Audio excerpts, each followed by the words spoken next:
Bien-aimés dans le Seigneur, bonjour.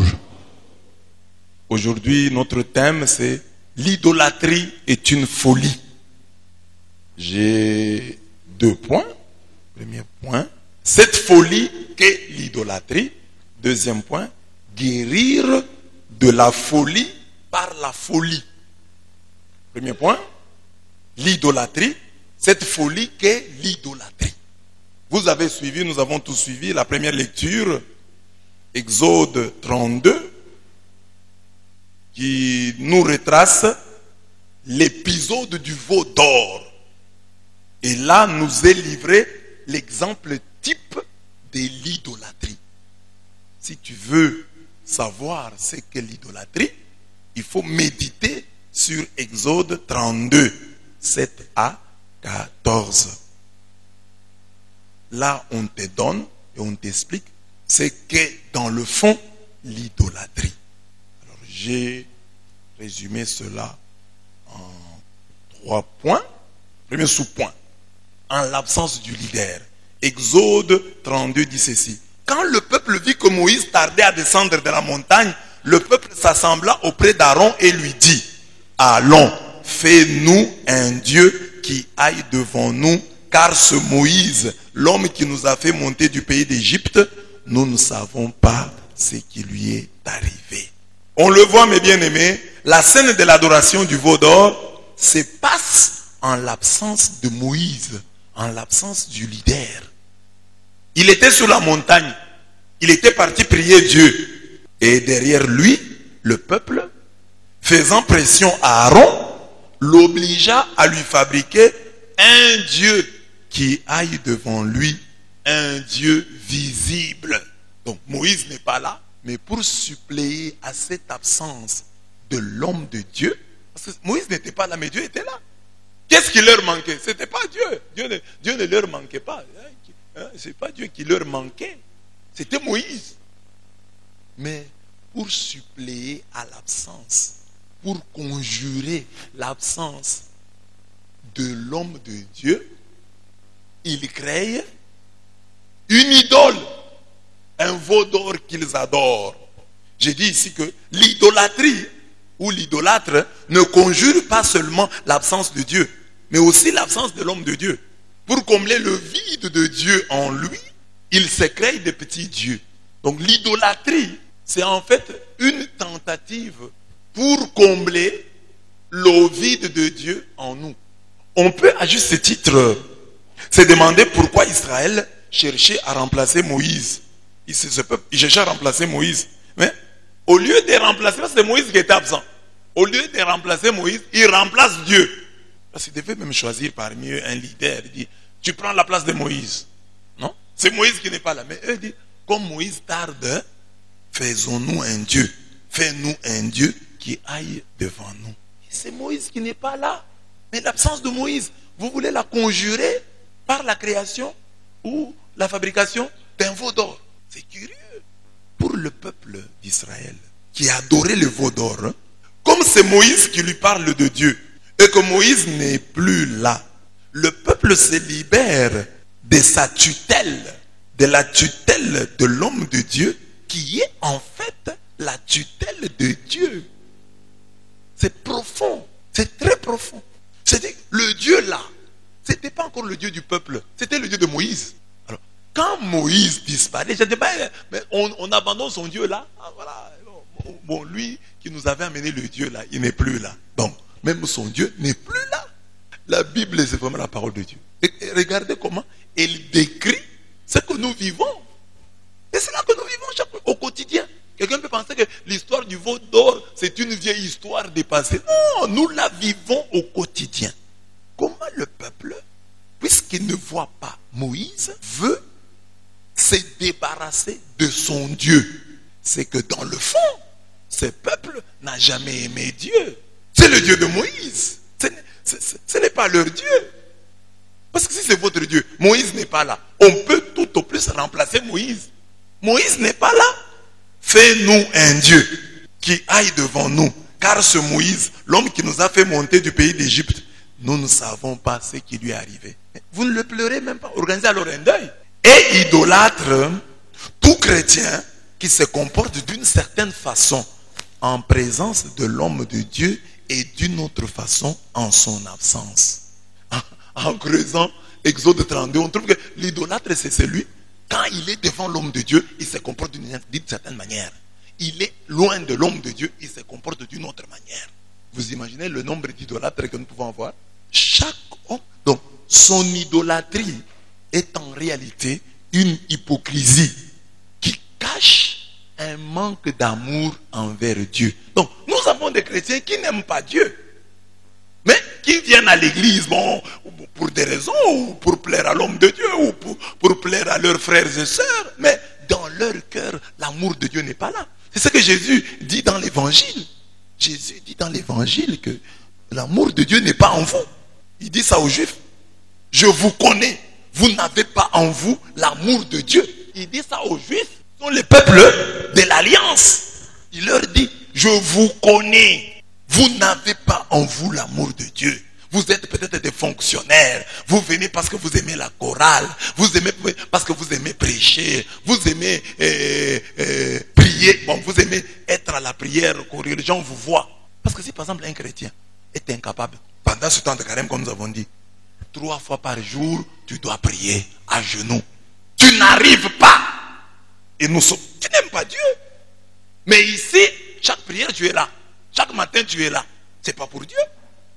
Si c'est pour Dieu que tu viens chaque matin ici, tu seras aussi capable pour lui de te mettre 3 fois à genoux, pas pour prier.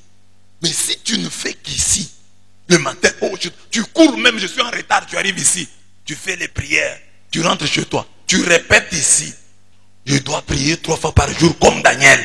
Mais tu rentres chez toi, tu ne fais pas ça. Mais non, tu n'aimes pas Dieu. Je vous connais, dit Jésus. Vous n'avez pas en vous l'amour de Dieu. Vous avez autre chose, mais pas l'amour de Dieu. Pas l'amour de la chorale, l'amour de la prédication, l'amour du prédicateur, mais l'amour de Dieu, vous ne l'avez pas. Alors, l'idolâtrie, c'est l'hypocrisie.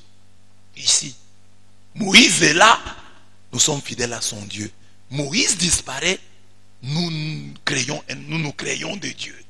Qu'est-ce que tu fais quand tu es à l'église et que tu ne fais pas quand tu es à la maison? Quels sont les bons actes que tu poses qui ne sont que tes secrets avec Dieu? J'ai déjà dit ici que les chrétiens, le vrai, a beaucoup plus de secrets vertueux que des secrets vicieux. Un chrétien doit avoir beaucoup de secrets vertueux, de bons secrets. Par exemple, il aide les pauvres, les gens ne savent pas. Il prie, il y a des prières cachées, des prières secrètes que le monde ne connaît pas. Même s'il est marié, même sa femme ne sait pas quand il prie. C'est un chrétien. Et toi-même, tu sais que ça, c'est une prière que j'ai faite. Personne ne saura que j'ai prié. Parce que toutes les autres prières que nous faisons et que les gens déjà nous identifient comme des hommes de prière. Il est 15 heures. C'est l'heure à laquelle mon frère tel prie. Le mérite vous aurez encore parce que les hommes déjà vous glorifient pour vos prières. C'est profond. Chaque homme de Dieu doit dire sur ses brebis. C'est que Paul disait au sujet des Colossiens. Chaque homme de Dieu doit dire. Sans doute, je suis absent de corps, mais en esprit, je suis parmi vous. Heureux de voir le bel ordre qui règne chez vous et la solidité de votre foi au Christ. C'est ça qu'un homme de Dieu doit dire. Dit, même quand je suis absent de corps, en esprit, je suis parmi vous. Heureux de voir le bel ordre qui règne chez vous et la solidité de votre foi au Christ.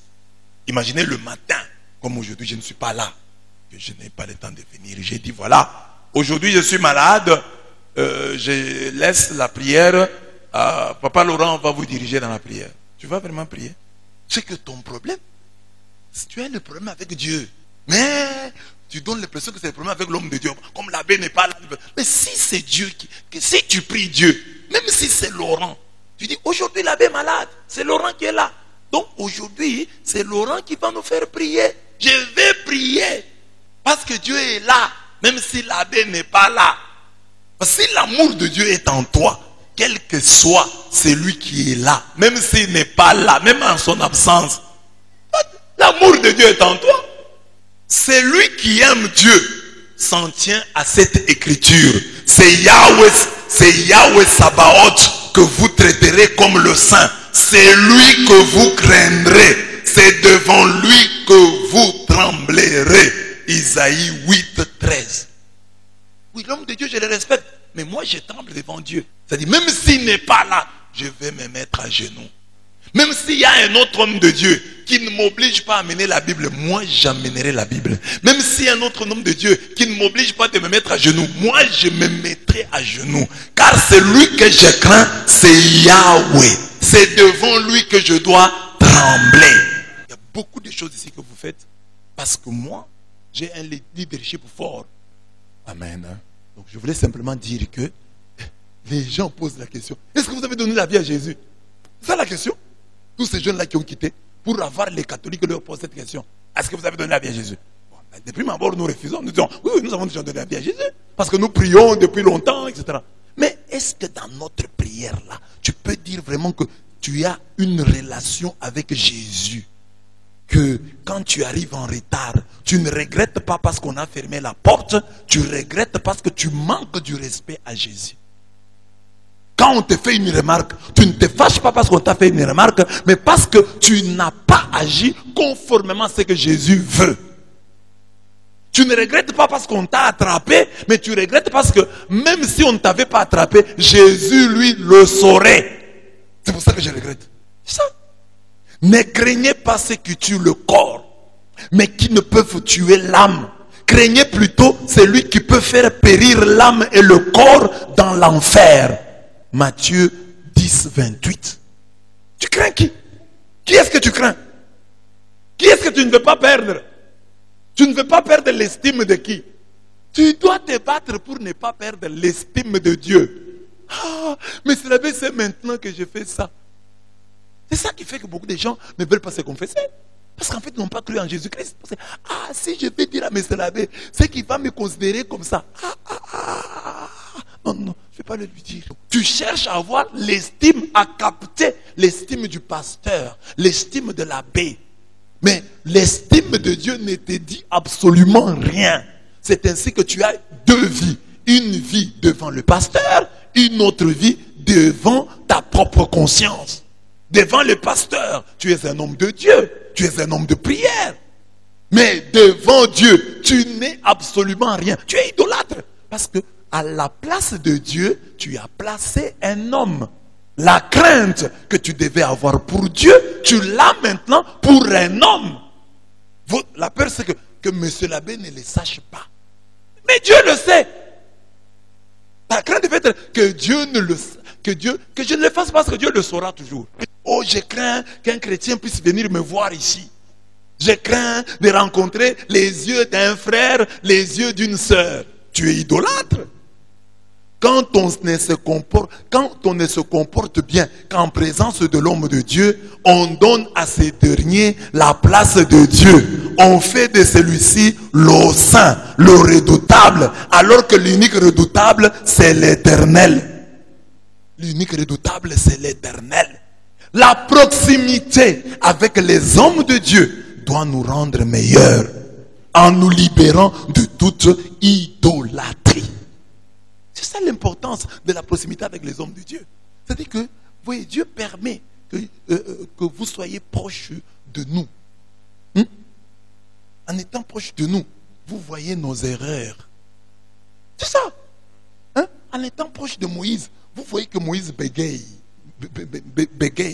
Et Moïse, un homme de Dieu qui bégaye. Vous voyez Moïse qui prend une femme, une couchite, une négresse. Et on commence à les critiquer.